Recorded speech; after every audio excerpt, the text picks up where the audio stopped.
Twitch stream. What is up? This is Banks here with KitBash3d, and we are so pumped today to introduce to you Emmanuel Shiu. Hi, nice to be here. Glad to be here. This is your credits can speak for themselves, and we could go on and on talking about them. But I don't know if we have ever had there we go.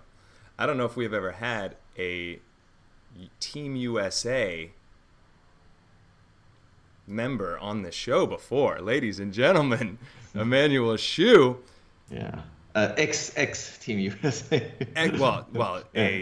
A Team USA member nonetheless. Once a Team USA member. Yeah, I guess.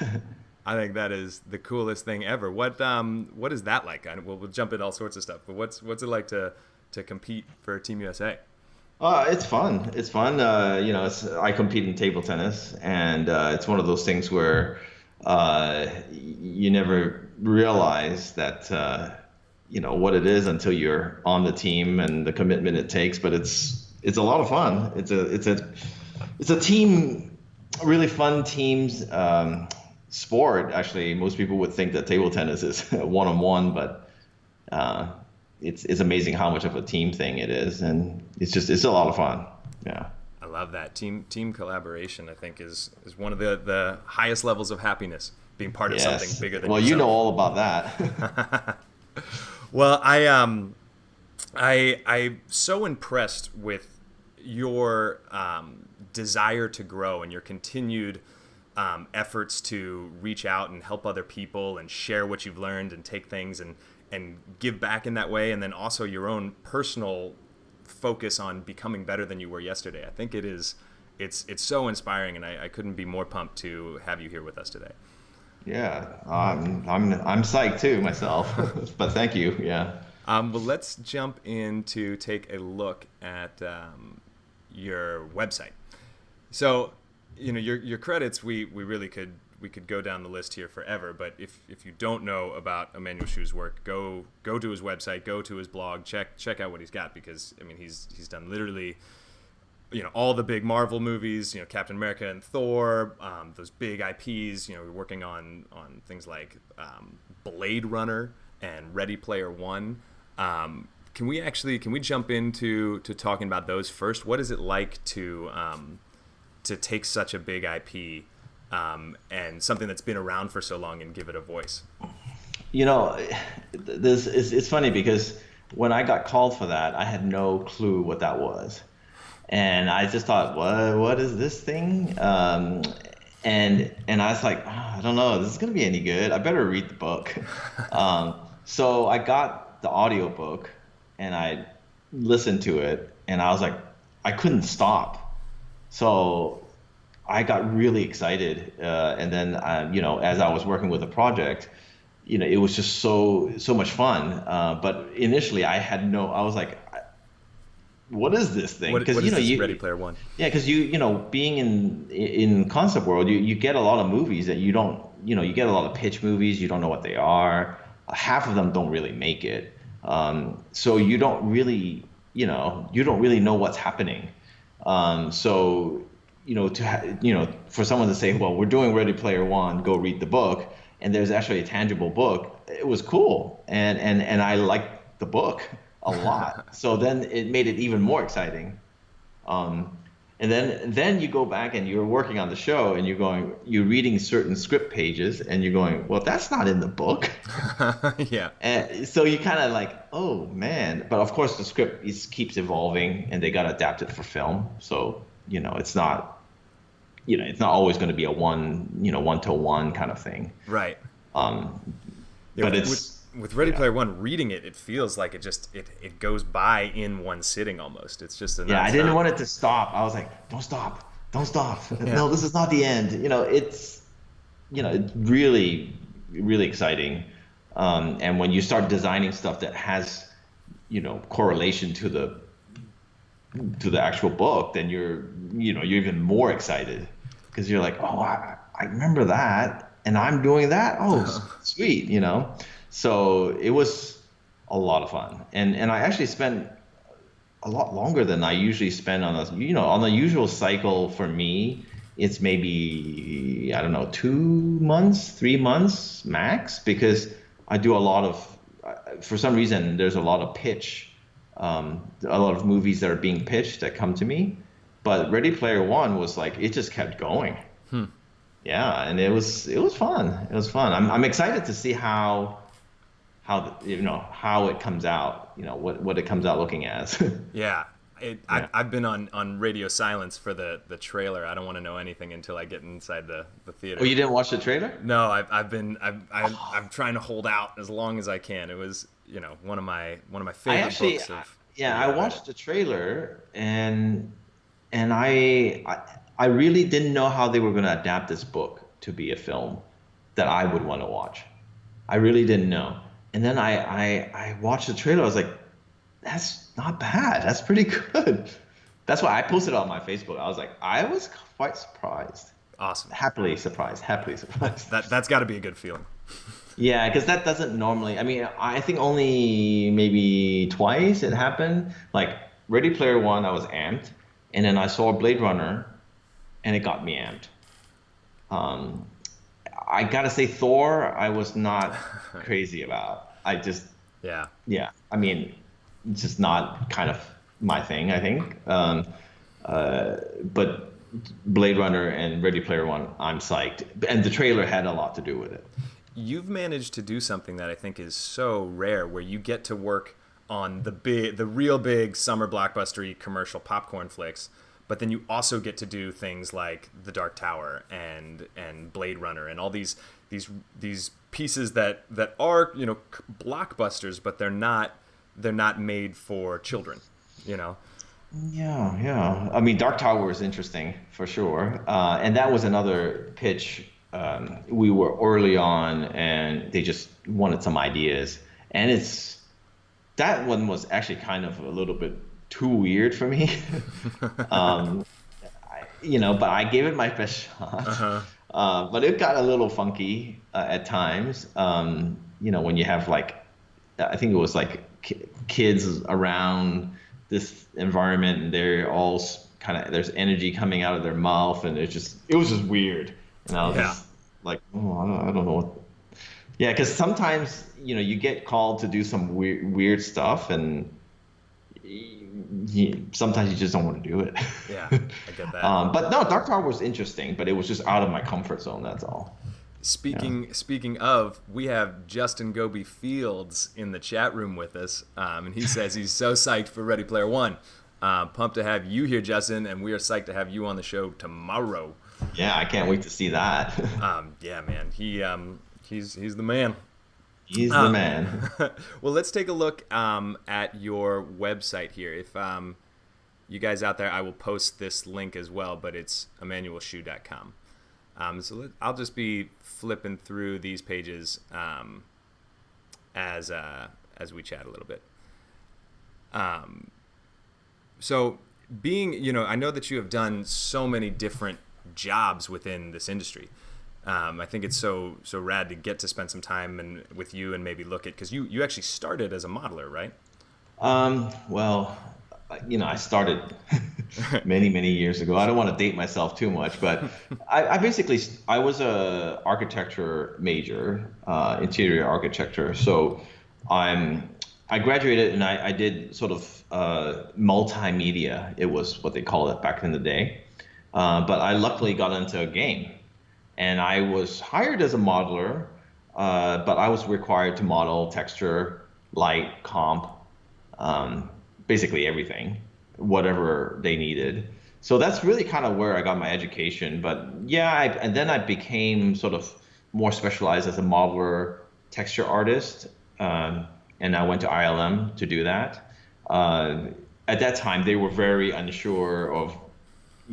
For them, it was modeler is a modeler, texturer is a texturer.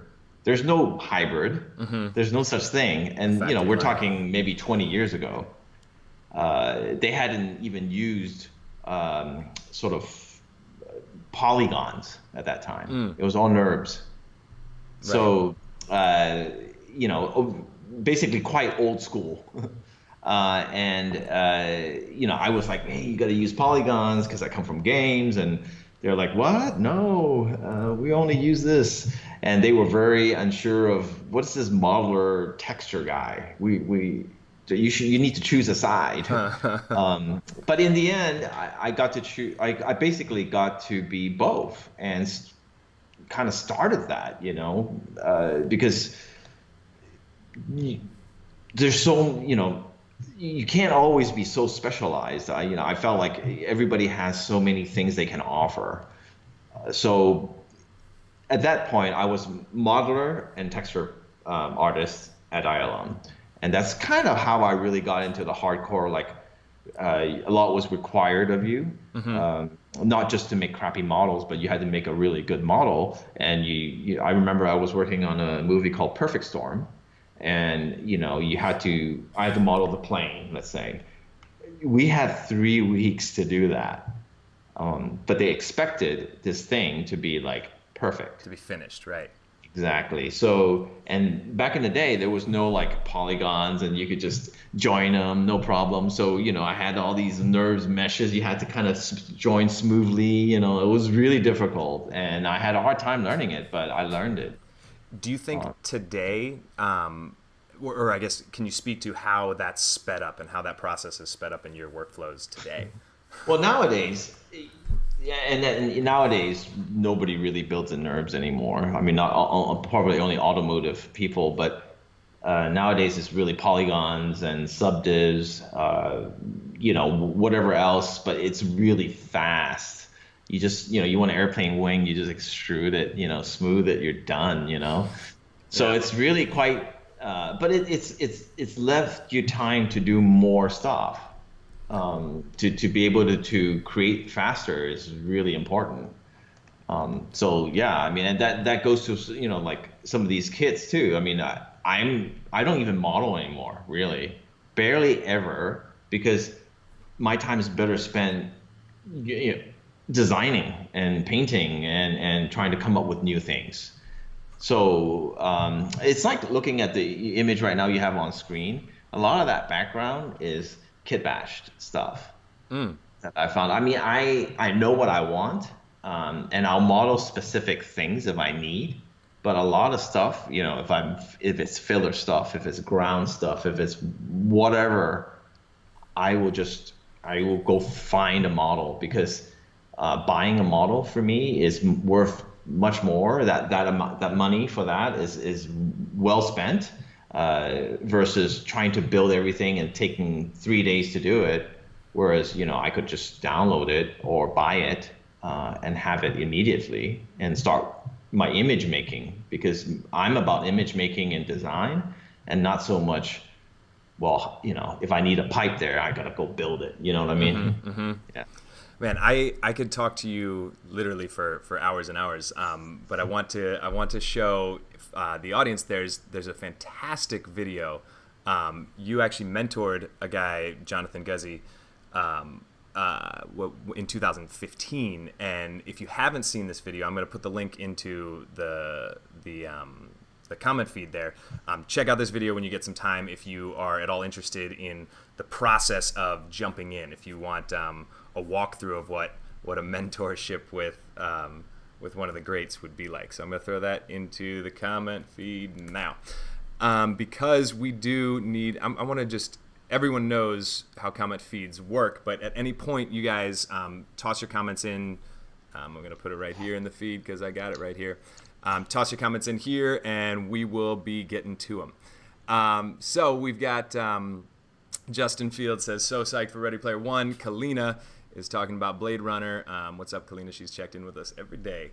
And we have a question that came in earlier from Tastes Like Butter. It's how do you go about figuring out your color palette in your pieces? Do you think about mood, simple read, emotion, etc.? Yeah, so for me, it's once I have a design, it goes both ways. I'm very mood oriented and lighting oriented in my work. So I use simple silhouettes to as simple as possible, because if you try to get too complex, then the reads are kind of all over the place. Usually I try to do a simple thumbnail of what I think is cool. And usually that simple thumbnail will have the silhouette that I like in it, just like this image you're seeing here. It's very simple, actually. There's nothing really complex about the image. And I feel like there shouldn't be.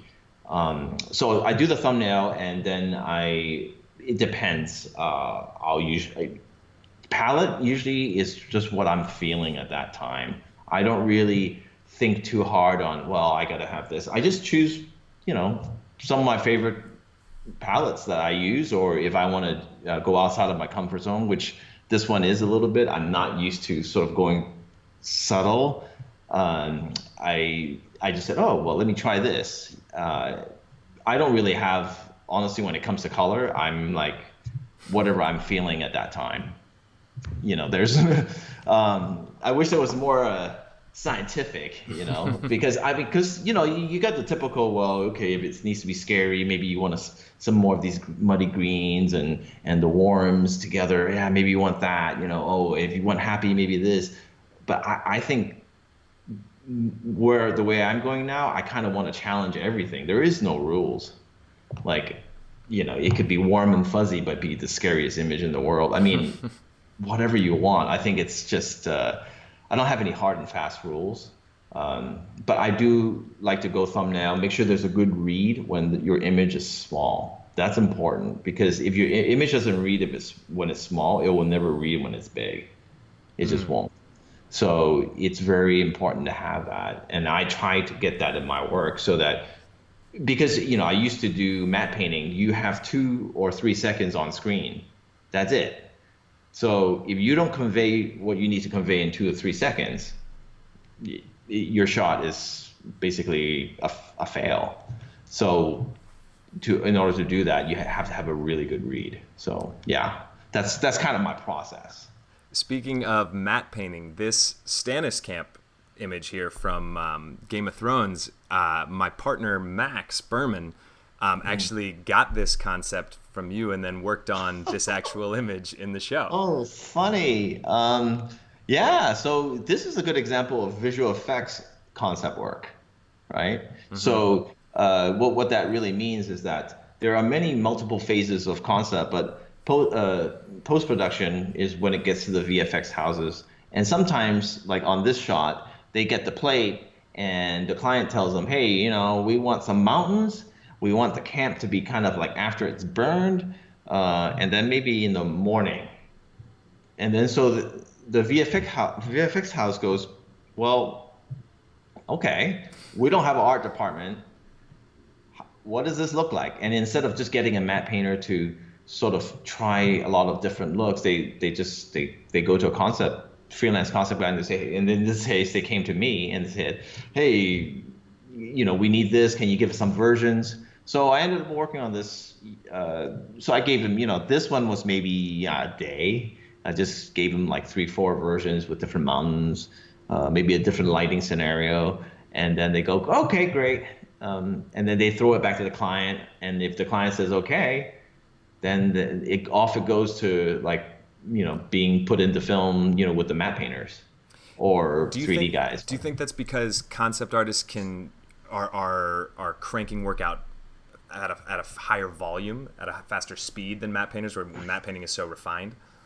I actually don't. I mean, I have a good relationship with that visual effects studio, so I think that they are very pro concept. But I think that any matte painter would be able to give you the roughs themselves. It's just that I don't think they bid on. I don't know if I did this for Atomic Fiction, so I'm not sure if they actually did the matte painting for this, because you said Max did it, right? That's right. So I don't know. I doubt he's working for them.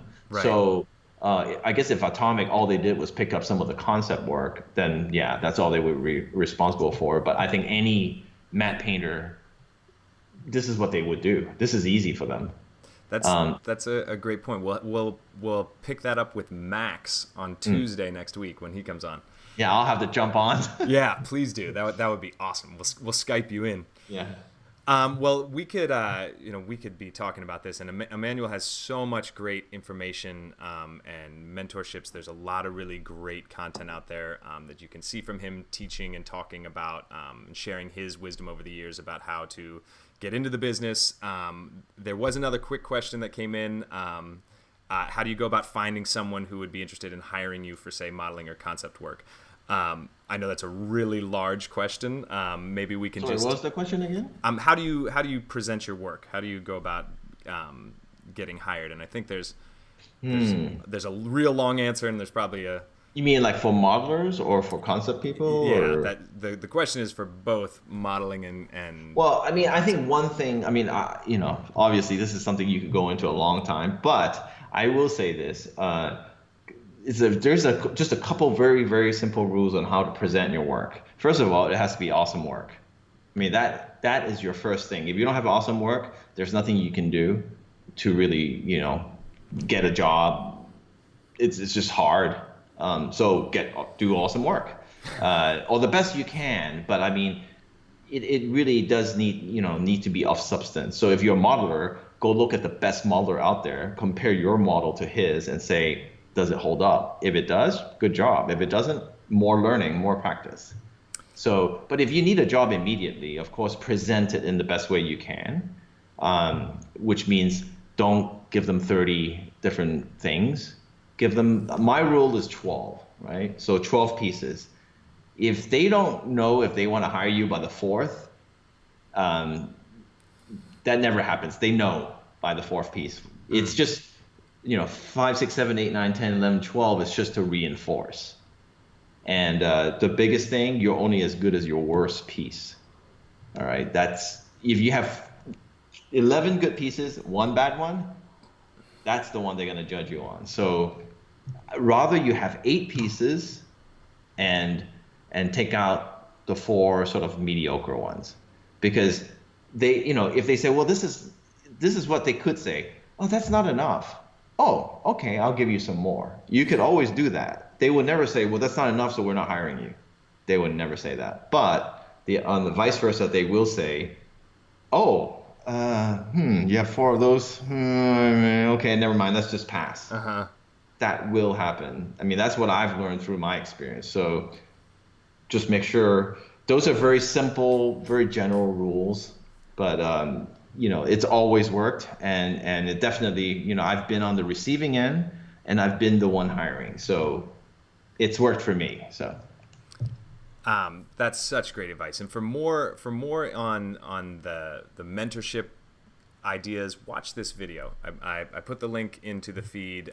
It's really awesome, and it'll give you a lot of insight into how Emmanuel has come about and helped this guy Jonathan jump into the game. So now let's switch over to your screen. I know you've got some stuff, a demo for us that you want to show. My screen. Share screen. Yeah. Let me know if you see my screen. Yeah, it looks good to me. Does it look good to you guys out there? And so we're in Maya here? Yeah, we're in Maya. So I took a look at the kits that you guys have, which is something that I mean, this is something that is very close to my heart, because I do a lot of sort of kit bashing. I go look for a lot of parts. I think these are very, very valuable for you to get started. But I saw a lot of cool work that you guys had done. And I just felt, well, this obviously the simplest thing is to use it as a backdrop, or use it, in some kind of painting. But I was like, well, what would it be like if we were just sort of using the parts to make something bigger, make something different. Because that's what I do with kit bashing. Because kit bashing to me is not really just, okay, I need a building in the background, and that's not kit bashing. That's just that's using models for what they're meant to be used and what are they meant to look like. But a lot of times I'll try to create a different aesthetic. I'll try to create something that looks a little bit different than what it was intended to do. But I love the shapes. So, this is a good example of, okay, so I have all the sets loaded up right now. The Wow, Gothic cool. set, that's the Tokyo set. So I'll look at certain things and say, well, what do I like? What shapes are vibing with me, and what would go with what? Because for me, it's about that. And I think this is just experience. You go through enough, and you go, kind of, oh, okay, I'll try that. So I thought to myself, what if I was doing sort of like a presentation of let's say an environment where it was kind of like a Hunger Games, where you're going to the capital city, and and there's big motherships over, something like that. So in Maya, a lot of times it's open right now, so I'll just copy. I say, oh, I really like this shape here. I'll just copy it, and I'm gonna go here, and I'm just gonna paste it in. And this is not software specific. You could do that with any software, obviously. Oops. A little scale issue. Okay, there we go. So let's just say I'm starting to say, okay, I'm gonna do a mothership. So this is gonna be a mothership, and I that's just buildings on its side. You got this part, and this is nothing more than getting started, right? You don't want to just say, well, I'm gonna just render this and that's it, because there's a lot more that goes on after this. But I'll say, okay, this is the thing, and then wow, I'm just gonna, not that. So say that. so awesome. So this is the ship, right? That we're having. I got too many Mayas open, but it's fine. But so anyway, so you can move this around, where and I was gonna think about, oh, maybe these would be flatter areas, and it would have ships all landed, motherships all parked, and then you could walk up to this thing. I'm just gonna do a quick, and then it's kind of in this kind of domed, like this is part of the Arabic KitBash. Wow. This is the Neo Tokyo, and then this is more Neo Tokyo. This is Gothic. This is Art Deco, but they all go together in my opinion. And so I just kind of put it together, and this is really just pretty quick of putting together. I'll do a render in a second, but this is, what is this? Art Deco, but scaled a little bit. So it's every kit basically is in here, got some part in here. Wow. This is the Neo Tokyo. Oh wait, no, that's the Deco. This, right? Deco. This is Deco, yeah. But I was like, wow, this looks cool like this. Yeah, so rad. So yeah. Let me just see what this. Hopefully, it doesn't blow up. I use V-Ray. You could use anything. It doesn't really matter what you use in terms of software. So yeah, I'm not a big it has to be this software kind of guy. I just think whatever it needs to create the image. But I am about passes. Passes make a big difference. Because it will help you isolate where you want to do certain things, and that's kind of how I've been able to go so fast in my work for my clients. Is because I don't wait for the 3D to be perfect. I just don't, because I'll take it to a certain limit, and then I'll just say forget it, and then I'll go straight to Photoshop with my passes. I don't have anything set up here yet, but. Yeah, my computer's already starting to scream. Because this is GPU, I'm rendering with the GPU. So now if I set up let's see, is it Z depth on? Yeah. So if I pump in the Z depth and I add in haze, which I'll do. I mean, yeah, I think we have time. Let's let this resolve for a second. Nothing, no it's not a crazy technique that I'm showing right now. It's pretty common, I think, just using the 3D.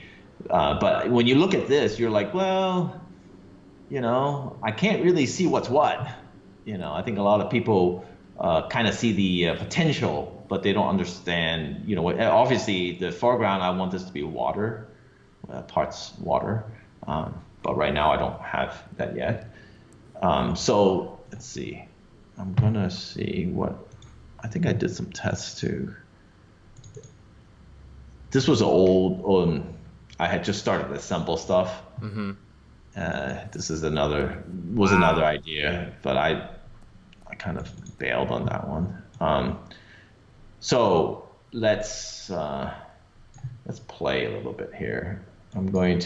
So I mean, in terms of the KitBash, I don't know if anybody has any question as to how they would use it, or if anybody's actually used it yet. But I'm finding it. There's a lot of really cool things to be put together, and I got kind of excited doing this, and I just didn't have enough time to really go in and explore, which I can't wait, because I will finish this image for sure, because this is actually turning out to be quite cool. Yeah. So I definitely will finish it, but obviously, you see how this is just a whole bunch of parts, right? Uh-huh. So it's not really optimized. I would optimize it a little bit, because when I start jamming stuff in, it inadvertently gets very kind of dirty. It's all over the place. So I guess I have a question. People would like to see me KitBash on the fly, or would you rather see me sort of take the image and make it like look cool? Like I can kind of take out there. What do y'all think? Because I can take the render and take the passes and try to make it look cool in like the next 20 minutes, or I could just show you how I got here and KitBash it some more. So that's a good question for, I don't know what they want to see. We got 3 quick votes in. Make it look cool. Take the image and look cool. And then we got all look right, cool. all right. Double exclamation point. All right. So we're gonna make it look cool. All right. So let's do that. So all right. What am I gonna do? This is so awesome, Emmanuel. I've all the artists so far have taken a kit of choice and built something with it, but seeing how you've just made it something wholly your own is so awesome. Yeah, and I think there's so many cool shapes, just so many, that I'm kind of like, in a kid in a candy store. So it definitely is a lot of fun. Okay, so let's just make this. Obviously, I am not going to go full bore in the image making, because I actually want to sit down and think about how the shapes are constructed, and just what buildings are in there and all that. But I will show you the process and make whatever we do right now look cool. So okay, I am going to just delete this light. I'm going to put in a sun and sky, just because it's quick. And you can do this in KeyShot. I mean, the thing with KeyShot is it doesn't have atmosphere, so that is a problem. But it is what it is. But there's tons of ways of getting around that, and I'll show you that in a minute. So let's see. Just make sure a couple things. And if there's any questions as we go along, feel free to ask it. Oh yes, now it's just waiting for it to render. So I primarily use GPU rendering, and for people who don't know, that's just using the graphics card as your processing power.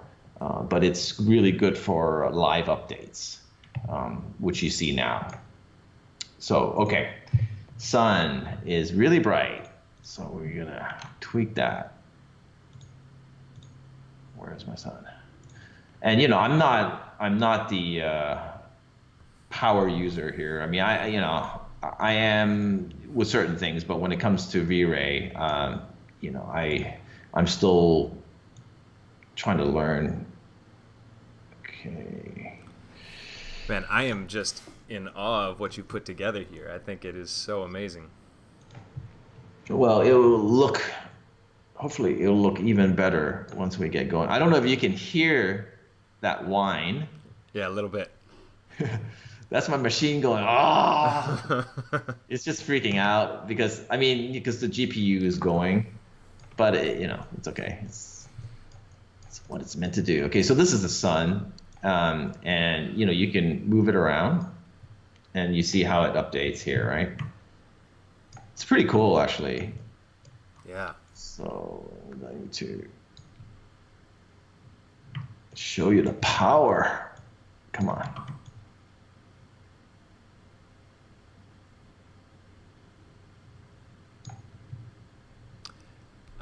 Joe Connell asks, which kits are you using? All four. All four kits coming at you. I think that's how life is. Life is a mashup of different styles and different influences over and over again. Because I want you to look at this and go, well, I don't want you to go, well, that's the Gothic kit, or that's yes, certain things you can see, but the main thing is to make an image look interesting. That's number one. And then, having an idea like, okay, here's that dome thing from the Arabic kit, right up here. And then, this is from the Neo Tokyo. I'm saying, well, but they do go together. It feels right. So, okay. But that's going to be a little bit more of, what you artistically like to do. Ooh, what's this doing here? That's not supposed to be here. Hide that. It's just supposed to have this diagonal aspect to it, right? So okay, I'm just going to say, well, I'll tweak this just a little bit more because I want to be aware of the time. I don't want to run. So what is the constraint on time? So let me know so I can plan. Well, I'm not positive that Ash is going to be jumping in at 1. I have not heard yet, so we have at least another 20 minutes. And okay. It sounds like from the comments, people are really pumped just to watch what you're doing here. So they're excited and focused on what's happening. Okay, yeah, because I'll take it all the way to paint, or at least to assembly in Photoshop, so that you could see, because a lot of people, when you look at this. I know in the past when I've shown people, they're like, I can't see.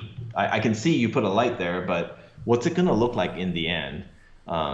Because it's like, that's what a lot of these guys, it's about the finish, right? So okay, because when you look at this image right now, you're like, okay, that's cool, but all right, well, you kind of don't know where to look. There's so much you don't know yet. So I'm going to show you sort of just fast how I get to it. So yeah. I really want sort of a water reflection because that's kind of what I wanted. So I'm going to just going to put that in really quickly. So I'm going to take that off. I'm just going to say the lighting is fine for now. I'll just keep it simple. So in order to see my stuff, I'm just going to hide this. And I have like basic shaders. I would put better shaders on it, but just no time right now. So I will do that later. But in the stream, rumor has it Ash already streamed this morning at 10. So Kalina watching out for us. Thank you. So I think we've got time here too. So don't feel rushed. Cool. Yeah. No, that's good. Time is good. So I'm going to try to put the water in now. It's just a plane. I mean, there's nothing complex about this, but just gotta. I wonder what do most people do out there that are listening? Are they modelers? I mean, are they concept guys? Do we know anything about? That's a great question. Twitch streamers. When what do you do? We got a bunch of people checked in yesterday from all over the world, but what do you guys got? Tell Emmanuel some stuff about you. Tell me. I want to know. I want to know my audience out there. we've got a lot of concept, some illustrators. A VFX idiot here, says Joe Connell. Right on. Well, that's me. VFX. You know, I Yeah, think that's part of wisdom. You know, is realizing how little we actually know. yeah. Okay. So put some water on there. Maybe the angle, change it up a little bit. We're just going to go for a very symmetrical composition. I don't know. A lot of people knock symmetry. They say, make it, asymmetrical. But I'm like, I like symmetry. I mean, sometimes at some point you're just going to have to, say what you like. And this is more of an oppressive dictatorship kind of feeling of an environment. So here we have the water. Definitely helps a lot. Okay. So maybe in the end, I'll just make this image black and white because of the, make it easier to do. Okay. So now I'm just see. This is the problem with GPU rendering is sometimes your viewport will start becoming quite slow because it's using the GPU, and the GPU also feeds your monitor. So, it will make it kind of slow. See how reflective that is? I don't really like that. So, yeah, and my graphic cards are screaming again. They're like, help me. They're not happy. We've got a lot more people chimed in. We've got some graphics designers out here, some 3D artists, some illustrators, UI and UX guys. Sweet. Yeah. Great. Awesome. The whole gamut. Welcome all. All right. So, I mean, there's a lot more I want to do. I may have wanted to put something on top of this. I may have to want to design some of this better, but let's just go through the process.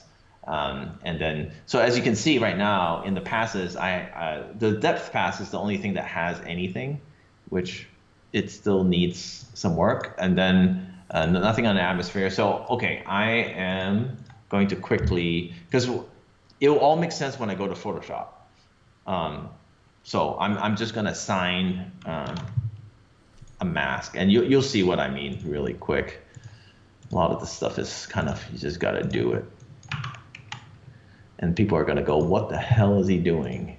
And I will explain to you. It will all make sense, but it's hard if you don't know, V-Ray. But this you can get with any software, by the way. So it's not like it's only for V-Ray. Okay, so now I'm making passes so that I can use it in Photoshop. And you'll see, it's the first time I'm kind of like talking to myself. And I'm just captivated, as I think the rest of us are. Yeah, it's like, what is all these numbers? Like that can't be good. Yeah, because I like to be highly creative, but this is the phase where I'm like, oh my God, just kill me now, because you have to set it up so that you can be fast and creative, right? But you don't set it up right, you're going to end up cutting your mask in Photoshop and hating your life even more. Yeah. I guarantee it. And people won't realize until they see it, oh my God, that really does work. And it does work. But you just have to let me do it. I think that's such valuable advice. Kalina says setting up passes seems so complex in V-Ray, and I think seeing you work at this, seeing you work in this stage and putting in this kind of focus effort here to help you on the backside is really valuable advice. Yeah. Okay. So just for any laymen that don't understand what I'm doing, I can just explain it in 2 seconds. I'm taking a piece of geometry, I'm adding a V-Ray attribute. I'm telling it, you have passes that make RGB channels, right? Red, green, and blue. So I'm just saying red, green, blue, 1, 2, 3. So this is 1. And then I go to the render elements, I add a multimatte. So you click multimatte, 1, 2, 3, RGB, and that's it. And so but the problem is you only have RGB, so you have to be very smart about how you do it. And this is the part where I'm not, a big fan, because I need more colors, but it's good enough for now. Okay, so I'm just going to do a quick render and show you what I just did. Cool. So you can understand, that it's not just some voodoo, but it's actually, to Kalina, it's very easy to set up the passes. You just have to know how to do it once, and you're done. And you'll know how to do it from now on. And the passes are usually quite good. So, okay, here's it rendering, right? I'm going to go to multi-mat. So now you see, so I can now accurately select this, or that, right? And this is how I check, okay, am I good? Do I need more passes? So if I want to select this, I'm screwed because it's going along with the water. So I should make that blue, and then sometimes you'll come back from, you'll be in Photoshop going, oh, I wish I had that. And then you'll just have to make more. So I'm going to stop it. We're almost done with the passes. And we can just kind of, and I'm going to check my Z depth, which looks okay, but I'm missing some foreground stuff. So I'm going to go here. I need to adjust it. I just take it to 5. I'm not the most technical guy. Believe me, I am not, but I've used it so much that I'm like, okay, I kind of get it. Okay, so I'm here. I just want to make this ship. Joe Connell chimes in, says you have to stick to RGBA since they're the only pure channels. Otherwise, you can get other bits mixed in, and your edges are a bit shit. Yeah. So okay, I get that, but as long as I can select it decently, like for concept art purposes, it doesn't matter if they're shit. Like, because for me, as long as I can select something close to what it is, then I'm good. But yeah, that's then for I'm actually testing the new sort of the new V-Ray with the crypto matte. That's getting kind of nerdy. So, that's actually what Joe Connell was saying. Psyop's CryptoMat is in V-Ray now, and it kind of solves this, but I'm not sure if it's in Photoshop. Yeah, so I'm looking into it. So yeah, thanks for that. That's definitely something I'll need to look into it further. But I've been able to solve the matte thing so far. I've been able to use it so far, and it's been okay. At least for this scene, it's fine. I mean, for most of my scenes are fine. All right, I forgot to put that back, that's one of our key elements. See, I was gonna put like Gothic windows on here and have nice light streaming in. I don't know. I was thinking about that, but I think that's an awesome idea. We definitely don't have time for that right now. That's why I was like, we could kitbash more, or Well, why don't we maybe move to the next step and leave this where it lie, and then see how you do. Spend the rest of our time in the next step. Yeah. So I'm gonna do that now. But I need some of these passes, otherwise I can't be in the next step. For sure. Otherwise, the next step is gonna suck. All right, so let's just say that's good, and let's just do another render.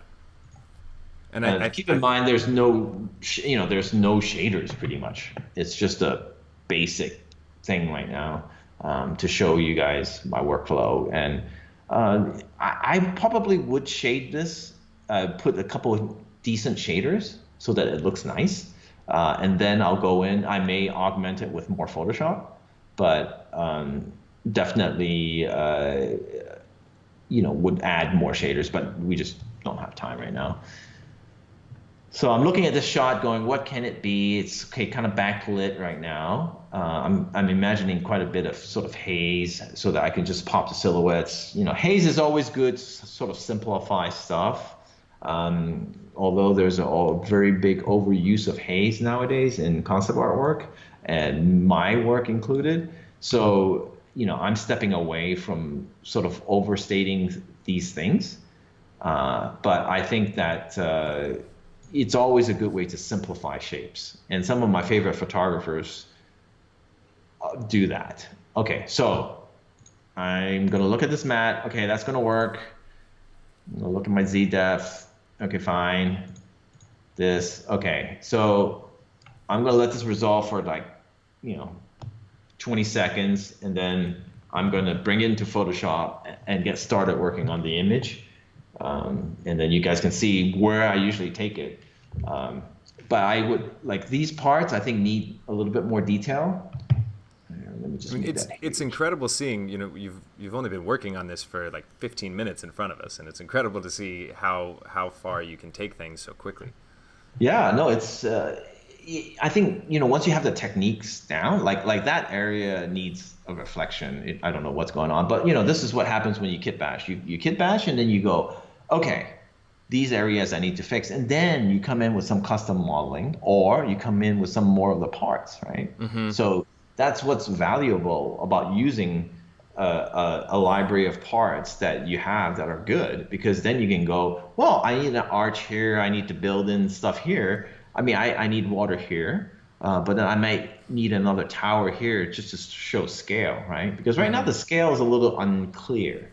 So I have to, show some kind of scale that people can recognize, be it people, be it the vehicle, be it whatever. If you don't have that, then people don't understand what they're looking at.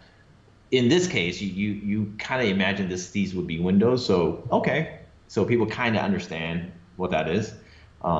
So these are the ways I would use it, right? Small details where I need them to be. Okay, so, but we're just going to go for big broad strokes today. So I'm going to stop this. I'm going to save it. We've got a bunch of people jumping in with us here who are checking my math. You are correct. It has been more than 15 minutes, but it's been flying. And some people are asking what we're doing here, so I'm just going to catch them up. This is Emmanuel Shiu in his set of the KitBash3d festival, and he's taking KitBash3d kits, which you can find at kitbash3d.com. And here he's bashed all 4 of the kits that are available now into this wholly new sort of sci-fi cityscape. He's even taken a Neo Tokyo building and laid it on its side to make a ship flying through the air. All right, so now, let's see, I'm just going to open up Photoshop here.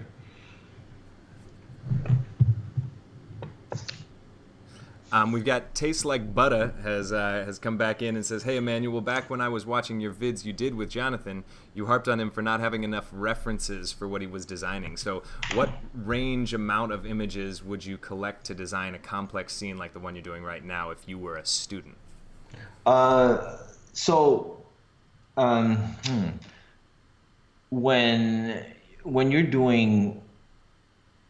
When you're doing these images, say right now when I'm trying to, personally for me, I'm just having some fun, I'm doing some personal work, I would have references for the lighting scenarios. I would get references for particular scale things that you wanted. But when you're trying to make something new, it's hard to find a reference for that.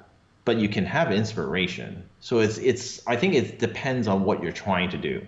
So if you're taking the kits and you go, well, I need the background to be a sci-fi city that has the density of Tokyo, and it's going to have this kind of lighting, then you can find references for all those things.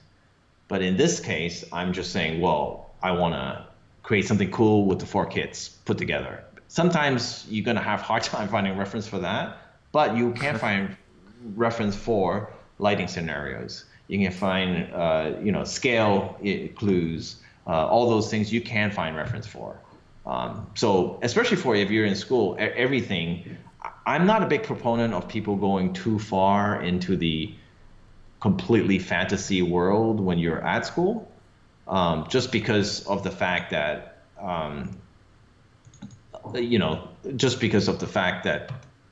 you don't really quite know how to put things together yet, and you need to study more about what has been done and to kind of go through those things so that you can understand form and light and all that stuff better.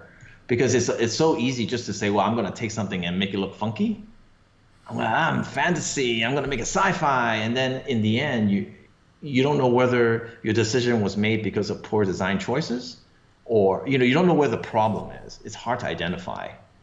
But if you say, hey, I'm doing, an Art Deco building, you can see, like how you're faring, whether, your forms are following, what you're wanting it to do, as opposed to, oh, this is completely fantasy. It's so open that you can't, it's hard to learn from that, unless you have a really good teacher. Clyam Smith asks, what kind of references would you use for lighting, like photography or movies, CG, other concept artist work? Real world is always the best. So I would always use, photography, go out and observe if you can. I know that's not always feasible, but yeah, go out and observe if you can. If not, photography is great. That gives you a lot of things to look at. Definitely not other people's work, just because now you don't know whether that's something that was successful or not. And now you're following somebody else's work, and he or she may or may not have done a good job. The best thing is to look at reality and what it does. Bam. That's where it's at. All right, so see, I'm gonna need one more quick thing there. All right, and then so I'm just adjusting some of the passes so that I'm just trying to see. Okay, back to this, that.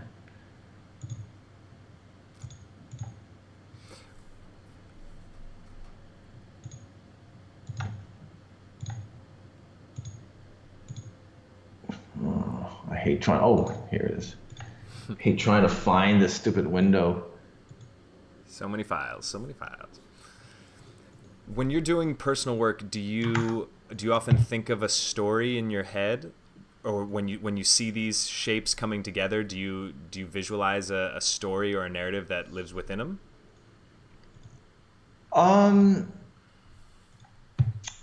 Sometimes. I think it depends on what I want to do at that moment. Like, say it's for the guy with the helmet on top of the roof. It's just like that was my learn square thing, and I really like that. I really liked sculpting it. Mm-hmm. So I just used it, and then I go, well, what kind of story can I tell with this? And so that's I said, okay, and then I just started doing stuff like that. I think it like having a narrative is awesome. Having a story you want to tell is great. So I do both. It just depends on my mood and what I feel like doing. Mm-hmm. So I'm just slowly popping this in here. Wow. So now I'm starting to point to where I want to look at, right? So if you take this off, it's kind of, everything is, the reason why this doesn't look right is that everything has the same level of detail, right? Mm-hmm. Everything, we registered that back here is way far, but right now it's all the same value, right? Right. So that's why you're going, that doesn't look right. But as soon as I put this on there, I'm telling you that's far, this is close, and you're like, oh, okay, I get it. I mean, it's still not the greatest thing, but it clearly defines space. So that's being able to use the haze and atmosphere in the right way. It's going to be very, very, very important.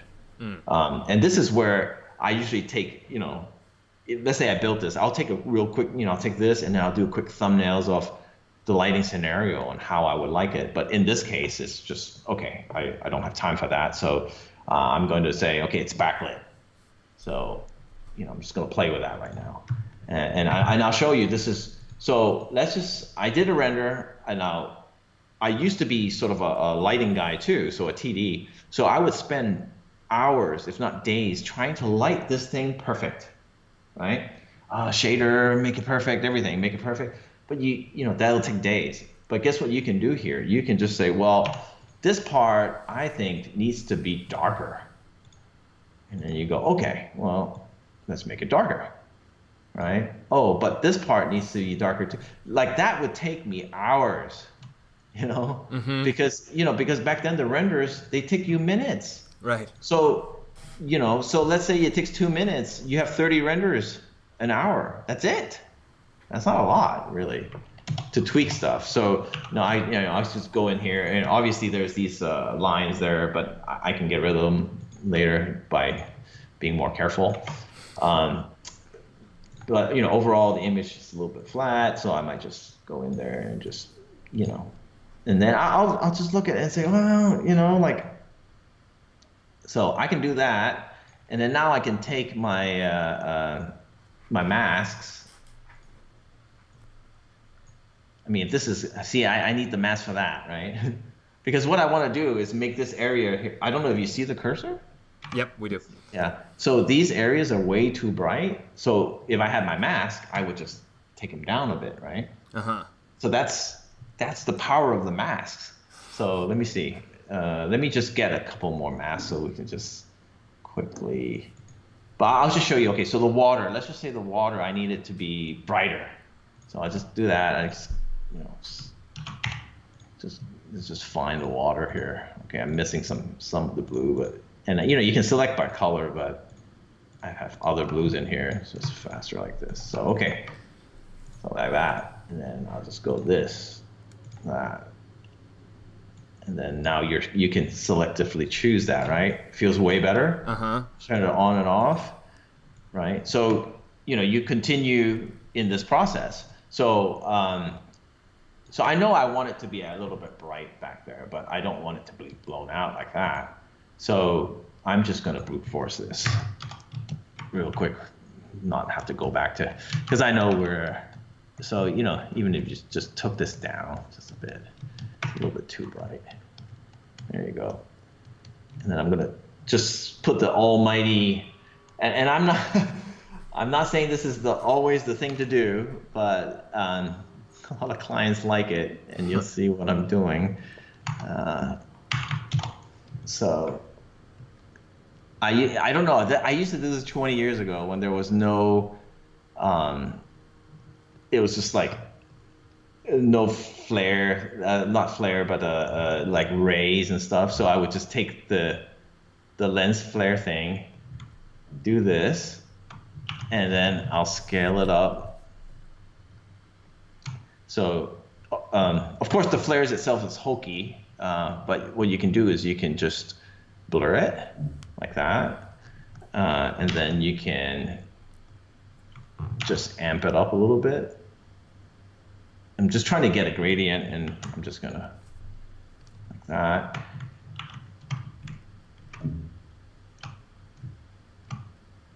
Let's just say something like that. And Emmanuel, don't feel rushed here. We can go at whatever speed you want. So we'll stay as long as you want. Yeah. So here. So if I take that and I just do that.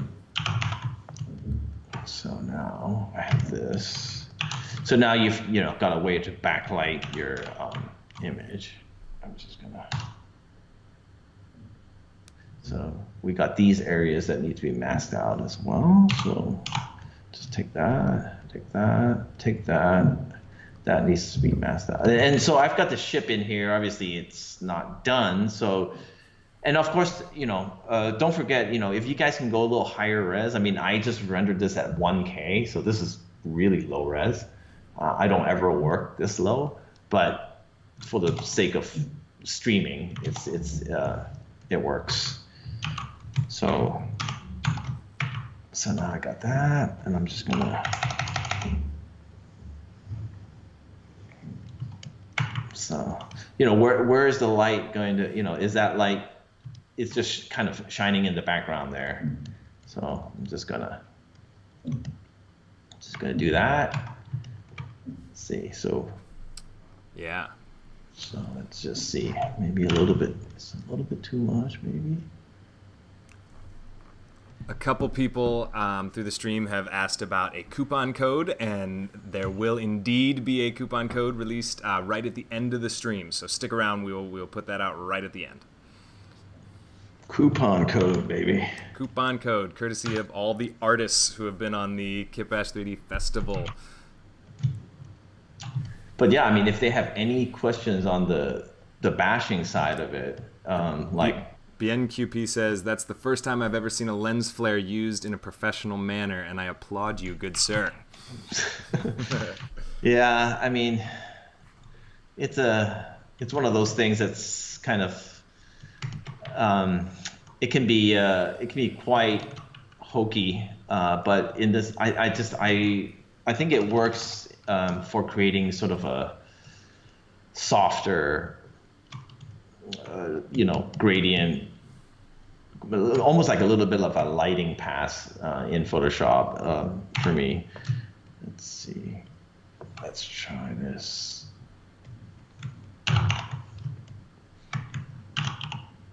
So I'm just adding, I go really heavy-handed at the beginning. And then I usually, I'll just, always good to go too far and bring back than it is to inch forward. Because you will never get there if you inch forward. You just go too far and then come back. So, I'm writing that down. I think that's great advice.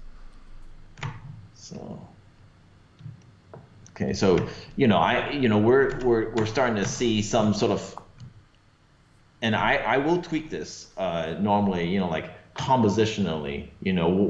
What am I liking? What am I not liking? Do I want to tweak certain things? Because we're making the image as we go, and I think most people can see where this is going as an image. But this is where I'm going. Okay, well, we have a lot of issues. We have a lot of things. Is there a walkway here? Because this area feels very unresolved. I'm not quite sure what happens there. This is a very sort of big compositional element that I'm like, do I like that? Do I not like that? Do I, because I'm thinking, well, it's a little boring right now. What am I gonna do to make this really cool image? So if there's this ship here, I'm thinking, and you could put, obviously, but I'm thinking, well, what if these ships are all here? And they're all sort of parked, and they give you a lot of dimension,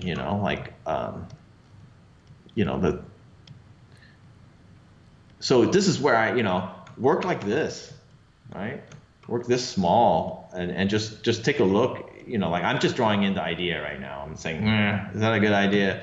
And this is where I'll go back in 3D and start moving stuff, right?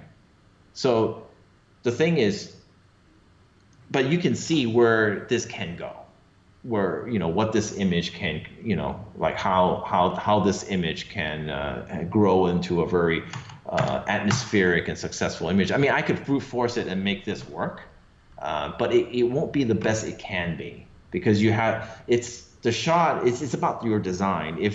And that there's shot design, there's element design, there's ship design, there's architecture, there's all these things that you're designing. But if your shot, in this case, feels a little bit like cut off, it doesn't really feel right, then nothing you can have the coolest ship in there, won't make a difference. So what you need to do is to really, you have a cool design, you could have the simplest brushstrokes, easiest thing to put in there, and it'll look great. Emmanuel, can you excuse me for just 1 second? I'll be right back. Sure. Thanks, man. Yeah. I guess I'll just try talking to myself.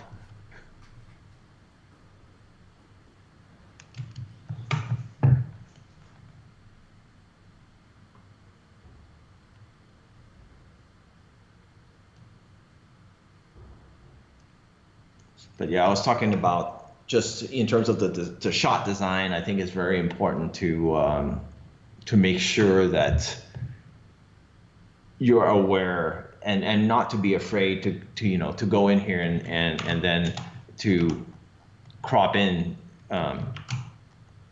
certain things and see if it looks better. Or it looks worse. It's very important to me, I think, to be able to trash your angle and just say, hey, that's not working. Let's go for another angle. What works better? So I think make sure that you're always questioning that and not just oh, I got to stick with it because I put so much work into it. Because to me, that's the biggest tragedy, because you're going to go from this stage to the finished stage, which is probably going to take you another couple hours.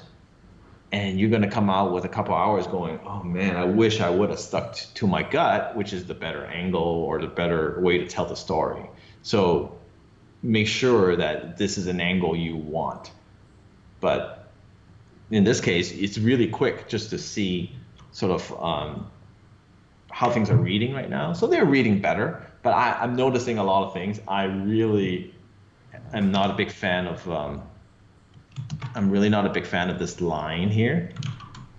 I think it's definitely not showing off what it needs to show off. So I'm really going to look into fixing this. I'm going to look into doing the ship thing I was talking about. Oh, you're back. Can you hear me? Hey, I'm back in action. I've got an echo though. Huh, interesting. Do you guys have an echo on the stream? Yes, I can hear you now. Are we good? Yes. Anyone on the stream hear an echo?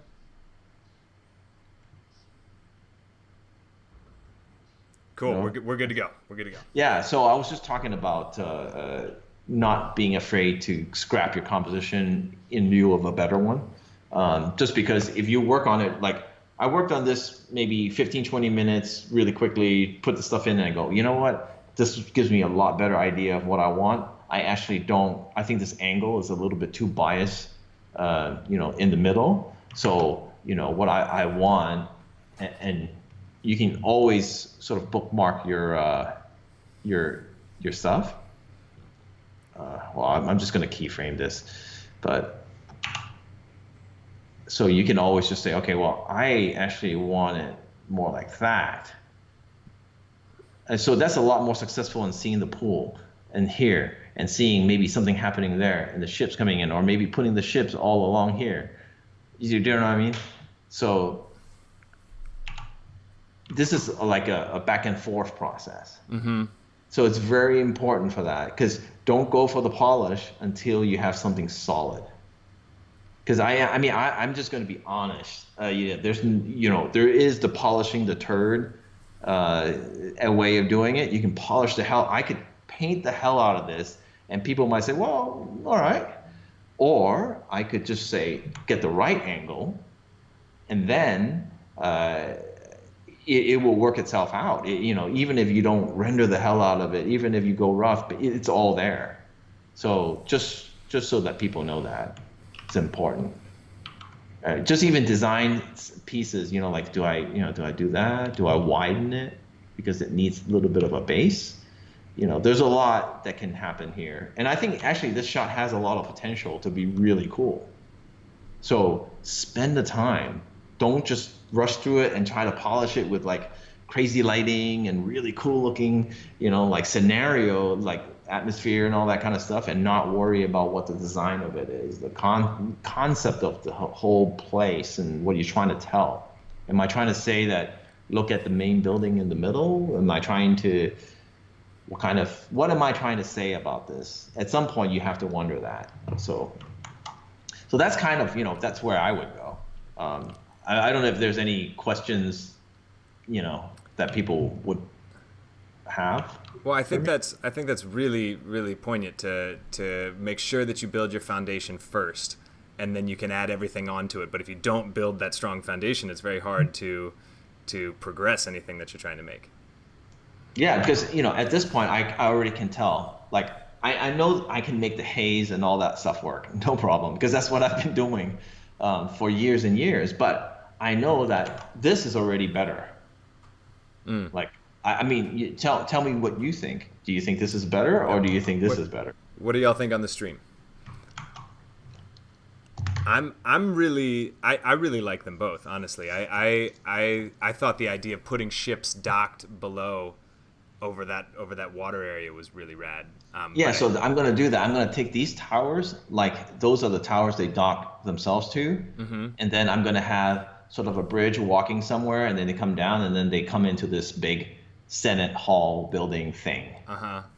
So that's the idea for the shot now. It's just changed. But that's all from coming into here going, it's missing stuff here.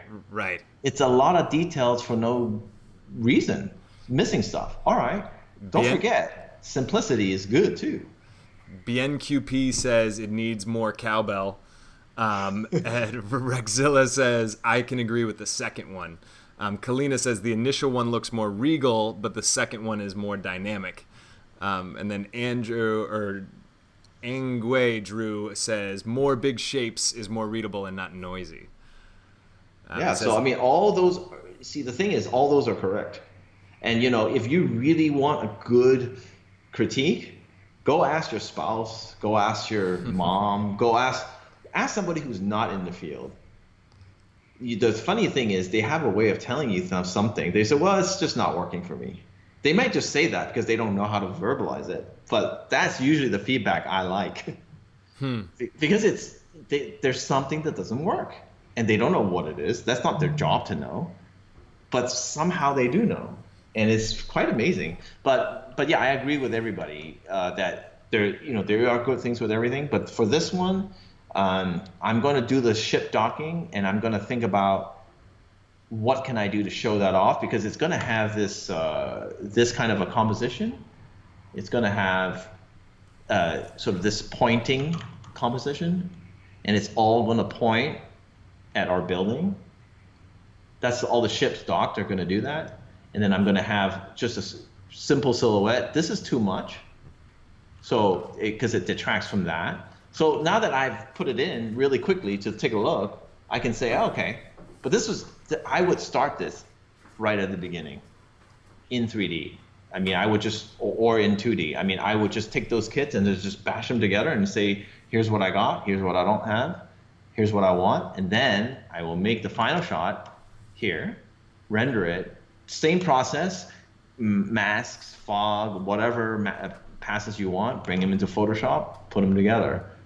Not that I can't make this work, but it's not the best to me. To me, it's not the best yet, because this line is really close to the middle. I can blend it out, but there's a lot of stuff that needs work. So, but hopefully by showing you what some of the problems are, you can bypass that next time and really be able to use this process, because it can be really fast, iterative. And do you find that in 3D you're able to move around and go back and make quick adjustments faster to bring out what you're looking for? Oh yeah. I mean, to do this, I change the angle now. I can just move the ship there in 5 minutes. I'll have a whole new composition and a whole new setup. Yeah, it's hard to draw that, man. It's just it'll take so much work just to let me just plot the perspective, and oh shit, I just changed it. Okay, let me replot. It's like, forget it, man. It's just something like this, it doesn't make a lot of sense. There's so much perspective work that this makes a ton more sense. Draw me that ellipse perfectly at that angle. Tough, hard to do. Right. We've got Genghis has just joined us, I suppose, and he says, "What kit are you using?" And he is using all 4 of the kits available right now. And then Clem asks, would you recommend photo bashing together so long as you paint over it? I think that I think if that helps, I would add photo bashing for textural purposes. That's what I would do. So there's a lot of I guess I don't know if that's the question, because or you want to photo bash and add more shape. You can do that too. If I'm going this heavy in 3D, I probably won't photo bash. I'll use textures. I'll just throw in some textures and use it for like windows and textural stuff. But I don't know that I would bash too much on this one, because I'm already kit bashing. They're washing my window in the outside, just so you guys you might hear this like sound. It's not the GPU. Yeah. Well, so Emmanuel, you have been so generous with your time here. are you? Should we pull in some of the last couple questions here? Yeah, just pull in the questions. I'm just gonna if you got some questions out there, bring them on in, because we gotta cut Emmanuel loose with immense amounts of gratitude for bringing us through this today. I am so pumped to see, what's come out of your brain here and made all these, put all the kits together here in this awesome way. Yeah, I'm just gonna have to finish this image. It is a really cool. It's turning into a really cool thing, Yeah, it's. But I mean, you could easily float in textures, and that works for the masks as well, right? So. Well, we are happy to stick with you here as long as you want it. But if you want, we can pull this and then people can follow along on social media as you finish this. But whatever you want, if you want to. Yeah, no, I mean, I probably have to get to work, but okay. If there's no more questions, then yeah, I mean, it was great hanging out and working on this image, and I can't wait to sort of get some time to actually work on this image. Well, Emmanuel, thank you immensely for your time today. It is so great to get to spend some time with you here and get to be in your world. And as a huge thank you, we are opening a coupon code out to anyone, which is EMAN. That's capital EMAN 15. And that'll get you 15% off. And it'll be active for the next 30 minutes. Yeah, so go get it. go get your coupon. Very, very, very courtesy of Emmanuel. Thank you so much for being here with us. Thank you. I want to send huge gratitude to Learn Squared for presenting this festival with us. Oh, we got one more question coming in. How do you decide how much time to sync in 3D for a given piece? I often go down a massive rabbit hole in 3D, just tweaking things endlessly.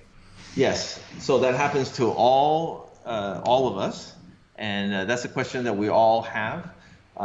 Personally, I find that that's why I tend to like to do the thumbnail first, because that forces you, because I'll keep looking back at the thumbnail and go, okay, I'm going way too far.